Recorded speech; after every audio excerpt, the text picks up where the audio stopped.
posisinya senyaman mungkin, yang tidak sakit punggung atau yang tidak sakit leher. Ya, bebas menghadap kemana yang tidak sakit encok ya pokoknya.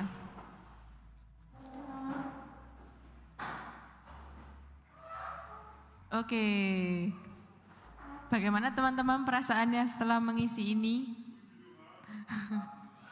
Puji Tuhan, sangat rohani. Oke.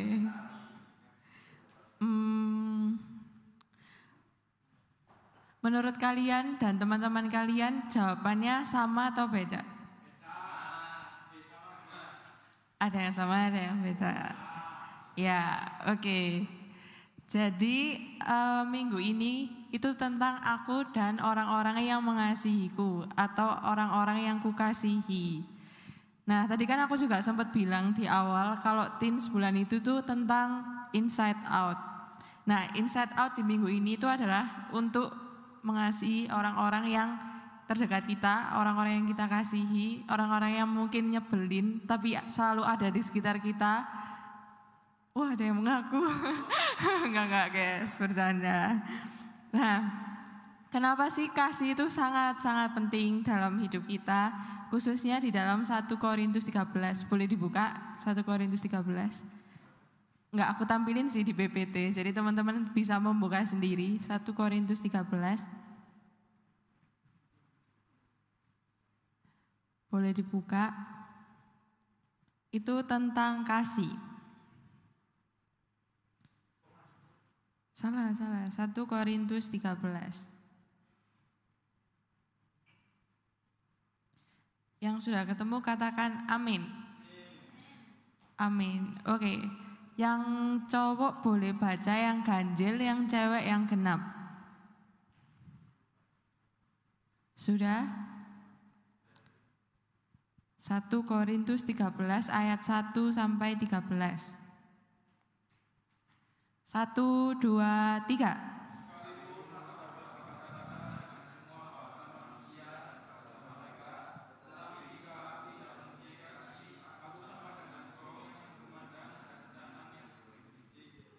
Sekalipun aku mempunyai karunia untuk bernubuat dan aku mengetahui segala rahasia dan memiliki seluruh pengetahuan, dan sekalipun aku memiliki iman yang sempurna untuk memindahkan gunung, tetapi jika aku tidak mempunyai kasih, aku sama sekali tidak berguna.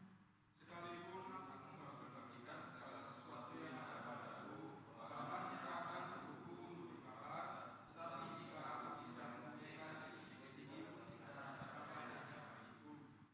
Kasih itu sabar, kasih itu murah hati, ia tidak cemburu, ia tidak memerahkan diri dan tidak sombong. Ia tidak melakukan yang tidak sopan dan tidak mencari keuntungan sendiri-sendiri. Ia tidak marah dan tidak menyimpan kesalahan orang lain. Ia tidak bersukacita karena ketidakadilan, tetapi ia bersukacita karena kebenaran. Ia menanggung percaya segala sesuatu, mengharapkan segala sesuatu, sabar menanggung segala sesuatu.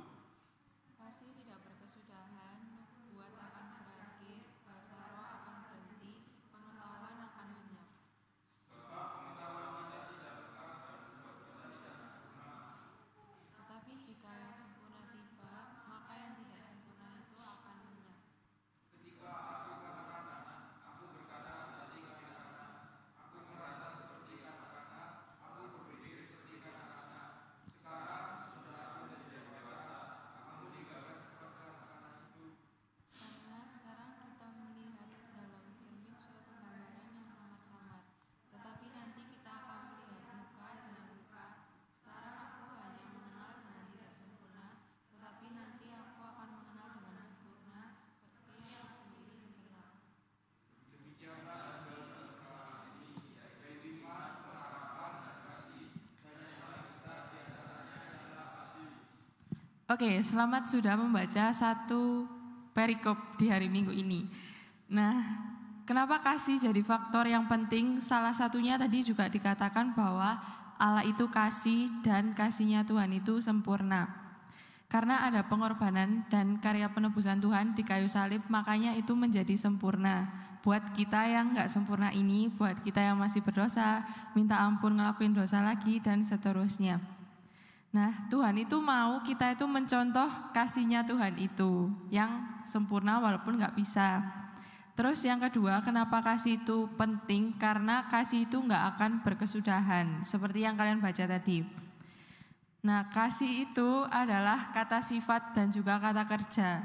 Jadi kasih adalah sifat, kasih juga kata kerja yang artinya harus dilakukan, bukan cuman bilang aku mengasihimu tapi tidak ada tindakan. Itu bukan kasih, karena kasih perlu bukti, perlu tindakan.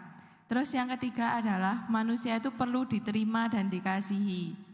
Makanya kasih itu sangat penting. Kalau misal kita di komunitas ini aja kita tidak merasa diterima, tidak merasa dikasihi, kayak buat apa ke gereja, aku tidak diterima bahkan oleh orang yang seiman. Itu salah satu alasan kenapa kasih penting. Terus yang berikutnya, kasih penting karena adalah dasar dari segala hal dalam hidup. Tadi dibilang juga di ayat yang kita baca kalau ada iman, pengharapan, dan kasih, tapi yang paling besar adalah kasih. Makanya kasih itu hal yang paling penting karena kalaupun kita menyerahkan diri kita juga untuk dibakar, tadi katanya apa? Tidak berguna, tidak ada faedahnya. Sebesar itu pentingnya kasih. Terus yang berikutnya, kasih itu lebih dari apapun yang ada di dunia. Kalau teman-teman baca tadi ada bahasa roh, ada bahasa ini itu, tapi kalau kita nggak punya kasih, itu nggak berguna. Jadi kasih benar-benar penting banget dalam hidup kita. Dan penting juga untuk mengasihi sesama. Kenapa? Yang pertama, karena kita itu makhluk sosial, butuh orang lain. Apalagi ekstrovert seperti Casey, pasti butuh orang lain, nggak mungkin nggak butuh. Ya kan? Terus yang kedua, kenapa mengasihi sesama itu penting? Karena orang melihat Yesus dalam hidup kita. Kalau misalnya kita nggak mengasihi sesama, gimana orang lain bisa lihat Yesus dalam hidup kita? Terus yang berikutnya, Tuhan lebih dulu melakukannya. Tuhan lebih dulu mengasihi kita, makanya mengasihi sesama itu penting. Karena kita harus ngikut teladannya Tuhan. Tuhan menebus kita dengan kasih yang besar dan mau kasihnya tinggal dalam kita. Jadi jangan cuman kasihnya tinggal dalam kita, kita tahu oh Tuhan mengasihi aku, berhenti, enggak sampai situ. Tapi kasihnya Tuhan itu harus kita kasih juga ke orang lain. Jangan sampai orang lain merasa oh aku tidak dikasihi sama anak ini, oh dia lebih circle-circlean, oh dia lebih milih sama ini daripada sama aku. Terus kenapa mengasihi sesama itu penting? Karena adalah ucapan syukur kita ke Tuhan. Karena sekali lagi Allah lebih dulu mengasihi kita dan memilih kita. Bukan cuman yang di ruangan ini aja yang dikasihi Tuhan, enggak. Tapi orang-orang jahat, bahkan orang-orang yang berdosa, semuanya itu dikasihi Tuhan.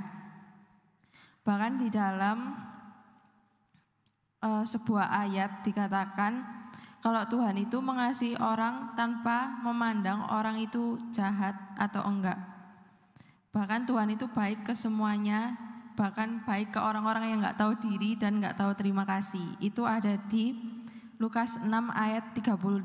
Intinya tentang kasih musuhmu, pinjamkan ke orang lain tanpa mengharap balasan. Maka janji Tuhan itu adalah upah kita besar dan kita jadi anaknya. Amin. Amin. Oke, sekali lagi aku tekankan bahwa kasih itu penting karena itu juga ada di Matius 22 ayat 39 tentang hukum yang kedua. Teman-teman ada yang hafal nggak hukum pertama dan hukum kedua? Boleh dibuka aja kalau gitu. Matius 22 ayat 38 sampai 39.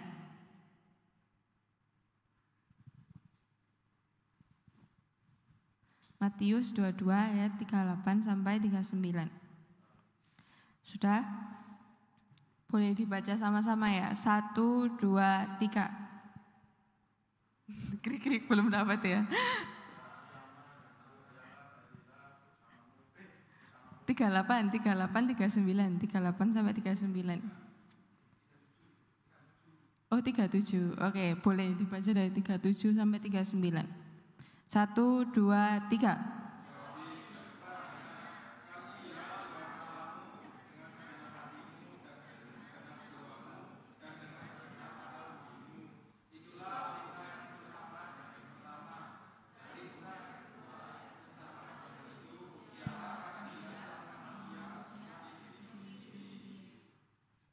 Oke, dari sini kita sama-sama tahu kalau betapa pentingnya kasih itu. Teman-teman tadi juga udah mencari banyak ayat tentang kasih juga. Nah, terus apa sih yang kita dapatkan dari mengasihi? Apakah good or bad or nggak ada yang kita dapat? Menurut kalian mengasihi itu good or bad? Good. Yang kita dapat good or bad? Good. Or enggak salah. Jadi yang kita dapatkan itu bisa good bisa bad. Ketika kita mengasihi itu hal yang baik, of course, tentu itu hal yang baik. Tapi yang kita dapat itu enggak selalu baik. Ketika kita mengasihi, baiknya adalah kita bisa banyak belajar. Oh, kita tahu anak ini ternyata bahasa kasihnya ini. Bahasa kasihnya ada 5. Dulu sempat dibahas di teens, bahasa kasih itu ada 5. Mungkin ada yang tahu apa aja bahasa kasih? Ya, physical touch, terus receiving gift, terus act of service, words of affirmation, terus satunya apa yo satunya? Ya, quality time, betul. Jadi setiap orang di sini punya bahasa kasihnya sendiri-sendiri. Ada yang lebih suka quality time, lebih suka bareng-bareng terus. Ada yang lebih suka dikasih barang. Ada yang lebih suka uang, kata Casey. Ada yang lebih suka disentuh. Ada yang lebih suka, bukan sesama cowok ya guys, bukan sesama cewek. Lebih suka disentuh. Ada yang lebih suka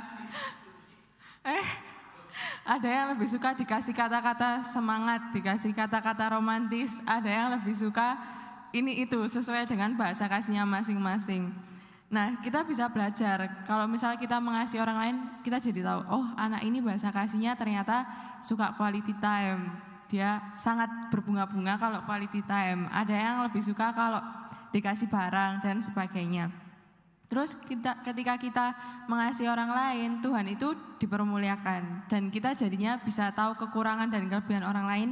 Kita bisa banyak belajar dan diproses di situ juga. Tapi ada hal buruknya atau hal yang gak baik yang harus kita terima ketika kita mengasihi orang lain.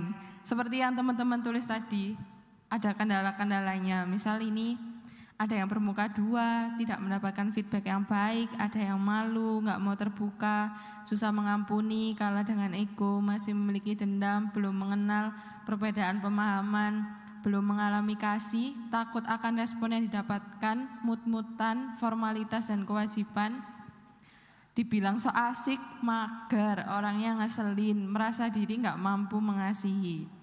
Oh, sangat banyak ya. Tapi itu benar, itu adalah hal-hal yang mungkin kita dapatkan ketika kita belajar mengasihi. Bahkan ketika kita mengasihi kayak rasanya, waduh aku diperalat iki ambek iki. Karena aku mengasihi, aku dimanfaatkan. Kasihnya untuk melakukan apa yang dia mau, dia cuma datang pas butuhnya tok. Dan sebagainya, bahkan juga bisa dikucilkan dan dibully. Kita juga bisa diuji ketika mengasihi. Nah, tapi dari teman-teman yang udah jawab ini ada beberapa kesimpulan tentang kendalanya, yaitu kendala mengasihi orang-orang yang kita kasih atau orang terdekat. Salah satunya adalah penampilan atau tampang orang itu. Jadi misalnya nih ada pengemis di jalan, terus kita kayak, waduh sak norek bapak iku, kayak tiba-tiba muncul kasih. Tapi waktu ada orang lain misalnya yang ngeselin, dari penampilannya aja kita udah tahu, waduh hari ini so asik rek. Enggak menyudutkan siapapun, ya. Duh hari ini, sok keren nih loh. Dari ujung aja wes ketok, dia sangat tidak bisa diam misal, dia sangat berbeda. Enggak kes. Enggak kalau kes, enggak beneran. Malu woy. Terus dari penampilannya kayak kita merasa dua hari ini gak pantas dikasihi. Soalnya dia punya masa lalu yang buruk. Soalnya dia itu dulu nyebelin pol, lihat mukanya dari sudut mata ya aku wis kayak gak wis. Atau hal lain sebagainya. Tapi kita perlu tahu bahwa gak boleh judge a book by its cover. Artinya gak boleh mengasihi mandang-mandang orang, melihat mukanya, melihat penampilannya, karena kita aja yang gak layak ini dikasihi Tuhan loh. Iya kan, iya kan. Terus yang berikutnya, yang kedua yang jadi kendala ketika kita mengasihi adalah ekspektasi ke orang yang kita kasih itu besar banget. Jadi kayak teman-teman jawab tadi, feedback. Ketika kita mengasihi, kita butuh umpan balik. Maksudnya kita butuh, kalau aku mengasihi kamu ya kamu harusnya mengasihi aku dong. Masa aku bertepuk sebelah kasih? Kayak sedih banget. Terus yang berikutnya adalah kedagingan atau ego kita, merasa diri kita benar, kita nggak mau menerima pendapat, kita merasa, duh orang ini gak pantas dikasih berdasarkan pemikiran kita sendiri. Padahal belum tentu orang itu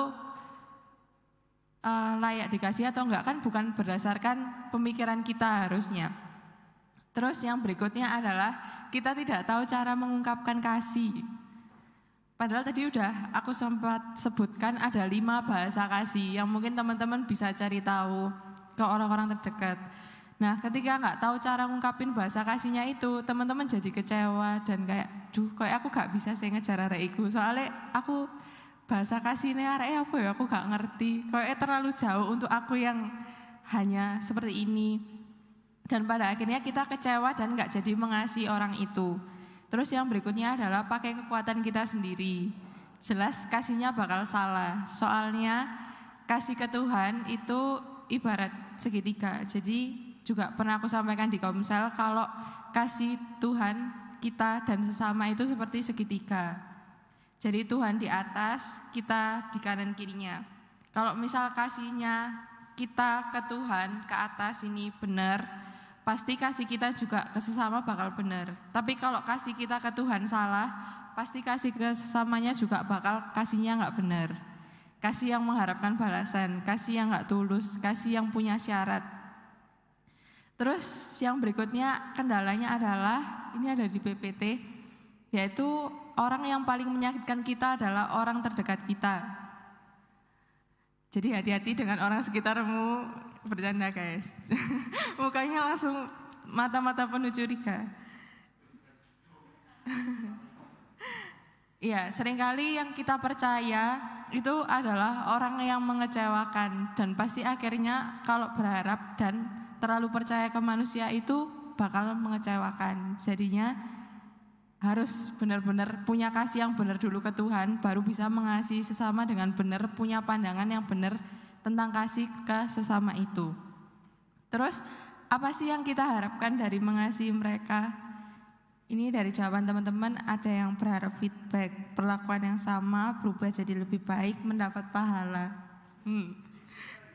Terus berikutnya, dikasih juga hati menjadi lega, mengalami perubahan dalam hidup, dapat mengikuti firman Tuhan, menambah relasi, bisa saling mengasihi dan menjaga sesama, bisa saling tolong-menolong supaya jadi satu kesatuan. Maksud banget ini. Terus mendapat feedback, bisa saling menghargai agar saling terbuka, direspon dengan baik, dapat teman, kita bisa membuat orang lain mengasihi juga atau meniru diri kita. Ya, benar juga jawaban teman-teman ini. Nah, kesimpulannya dari apa yang kita harapkan dari mengasihi mereka ini, seharusnya yang pertama adalah sama juga yang teman-teman katakan, mendapatkan kasih mereka kembali, atau seenggaknya ucapan makasih lah karena udah dikasihi. Terus merasa lebih baik, merasa mereka lebih baik ketika dikasih dan tidak sendirian. Terus juga berharap mereka bisa merasakan kasihnya Tuhan itu secara pribadi. Dan kita juga seringkali berharap kalau perjalanan mengasihinya itu mulus, lancar, instan. Dan mendapat balasan yang seenggaknya sebanding lah sama ukuran kasih kita yang kita kasih ke mereka. Tapi sebenarnya hal yang paling susah dalam mengasihi adalah seringkali mengasihi pakai versinya kita sendiri. Sedangkan jelas banget kalau teman-teman ikut retreat juga, kasihnya Tuhan, standar kasih Tuhan sama standar kasih manusia itu beda. Kasihnya Tuhan itu agak lain. Kalau misal ditampar pipi kanan, beri pipi kiri. Kalau kita kasihnya manusia, disuruh kasih pipi kiri, kita pasti bakal mau mukul pipi kanan kiri orang itu. Nah, dan seringkali kita juga mengasihinya itu belum utuh atau mengasihinya belum sempurna kayak kasihnya Tuhan. Dan seharusnya versi kita dalam mengasihi adalah pakai versinya Tuhan. Dan ini pasti susah banget karena buat orang dewasa pun belajar mengasihi itu seumur hidup. Kayak nggak mungkin instan langsung bisa mengasihi. Mungkin mengasihi orang yang terdekat, kayak orang itu baik banget sama kita, orang itu mengasihi kita juga kayak lebih gampang. Tapi ketika orang itu nyebelin pol, orang itu nggak menganggap kita ada, orang itu baik di depan, buruk di belakang, ngomongin kita, orang itu benar-benar melukai kita, itu sangat gak mudah sekali. Nah, maka itu kita perlu tuntunannya Tuhan, perlu berdoa supaya kasih yang kita kasih, yang ada dalam diri kita, yang udah kita terima itu bisa terpancar dengan benar ke orang lain. Terus kita itu juga diutus buat mengasihi sesama, khususnya untuk orang-orang terdekat dulu, mulai dari keluarga, mulai dari sahabat, pacar, gebetan, keras, dan lain sebagainya. Nah, kalau misalnya kita nggak mengasihi orang lain, itu artinya kita nggak bisa menerima mereka. Karena orang lain itu pertama-tama pasti butuh diterima, terus nanti secara nggak langsung kasih kita bakal terpancar lewat cara kita nge-attract orang itu, cara kita mereaksi ke orang itu, merespon orang itu. Terus aku juga mau ngasih tahu ke teman-teman supaya, apalagi di sini banyak pelayanan, jangan cuman memancarkan kasih di gereja, jangan cuman hebat aja di pelayanan, tapi masih meso, masih nyontek, masih bolos, nikung pacar orang, merokok, nggak taat sama orang tua, ngebentak orang tua, nggak setia dalam hubungan, playing victim, nonton porno, masih melakukan hal-hal yang sangat berbanding terbalik dengan kelihatannya di gereja. Jadi aku berharap teman-teman semua termasuk aku juga kayak bisa benar-benar inside out di dalam dan di luarnya itu benar-benar kasih Tuhan itu benar-benar terpancar dalam hidup kita. Bukan cuman di luarnya aja tapi di belakangnya enggak. Karena kenapa? Karena ngomongin kasih itu bukan cuman sekedar omongan doang.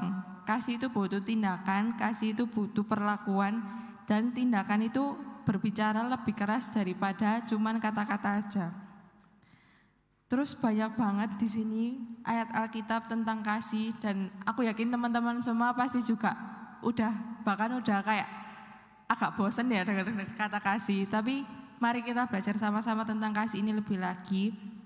Walaupun nubuatan bakal berakhir, bahasa roh akan berhenti, pengetahuan akan lenyap, tapi kasih itu menyelamatkan. Pelayanan dan agama itu enggak menyelamatkan kita, tapi yang menyelamatkan itu kasihnya Yesus. Maka dari itu kejarlah kasihnya Yesus itu dengan benar-benar. Karena kalau misalnya aku cuma ngomong di sini, kejarlah kasih, terus kita semua bahas kasih terus-menerus, tapi kita semua enggak benar-benar berusaha dari kita sendiri, itu bakal sia-sia. Itu. Jadi aku berharap juga teman-teman bisa mempraktekkan kasih yang udah sering banget diomongin di gereja, sering banget diomongin. Kalau misalnya ada yang mau marah, pasti ada yang bilang ingat kasih gitu. Rata-rata bilang gitu. Jadi beneran harus diingat dan dilakuin. Karena di dalam 1 Yohanes 4 ayat 7 sampai 12. Ayo kita buka lagi 1 Yohanes 4 ayat 7 sampai 12. Ini ayat yang terakhir. Yang sudah katakan kasih. Kasih.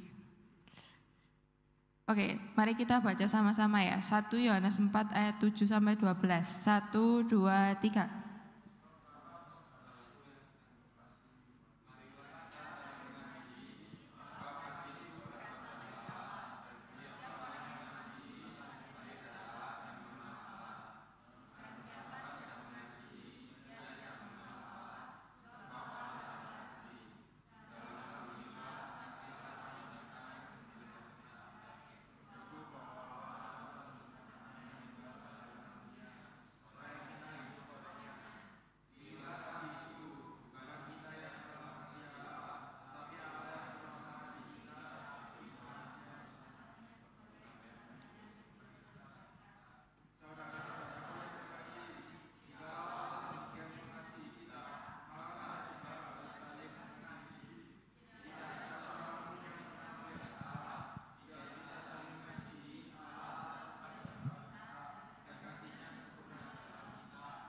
Amin.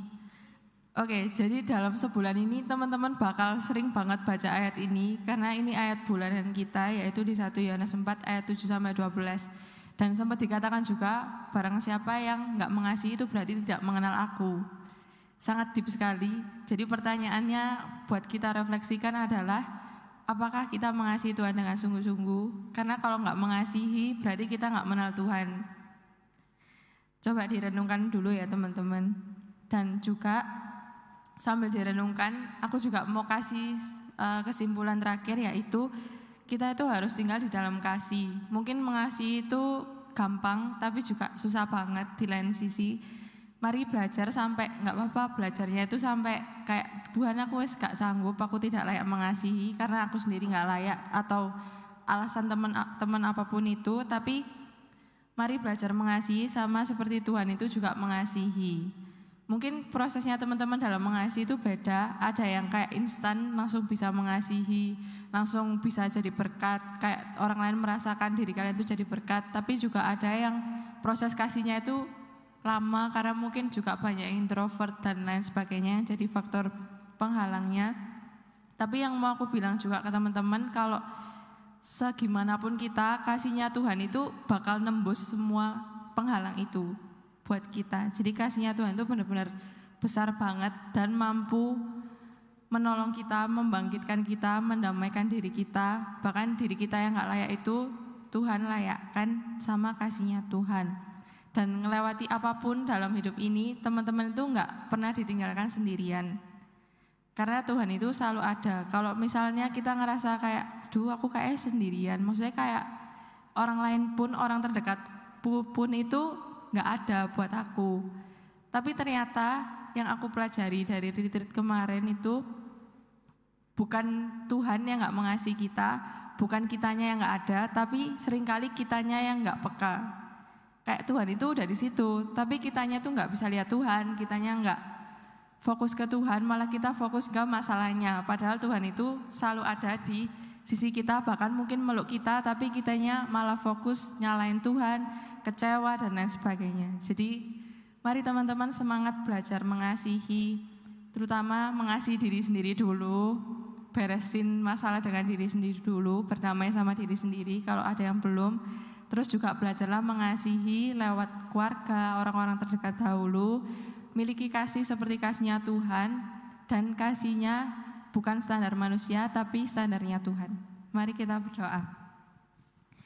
Ya Bapa, kami mengucap syukur karena kebaikan Tuhan, karena kasih Tuhan yang selalu melingkupi setiap kami di sepanjang hidup kami, bahkan sampai hari ini Tuhan. Kami berterima kasih, kami sangat bangga punya Allah seperti Engkau yang tidak pernah memandang hina kami Tuhan. Engkau Allah yang selalu ada berserta dengan kami, walaupun seringkali kami lari-larian dari Engkau, seringkali kami jatuh bangun dalam Engkau, tapi kasih-Mu Tuhan sanggup mengubahkan kami, sanggup memulihkan setiap kami Tuhan. Tolong ajar kami agar semakin hari kasih kami semakin melimpah, semakin sempurna dalam diri kami, dan kiranya kasih yang daripada Tuhan ini boleh kami salurkan kepada orang lain, sehingga ketika orang lain melihat hidup kami, mereka melihat ada Yesus hidup dalam hidup kami, nama Tuhan dipermuliakan, Engkau disenangkan dan bukan diri kami Tuhan.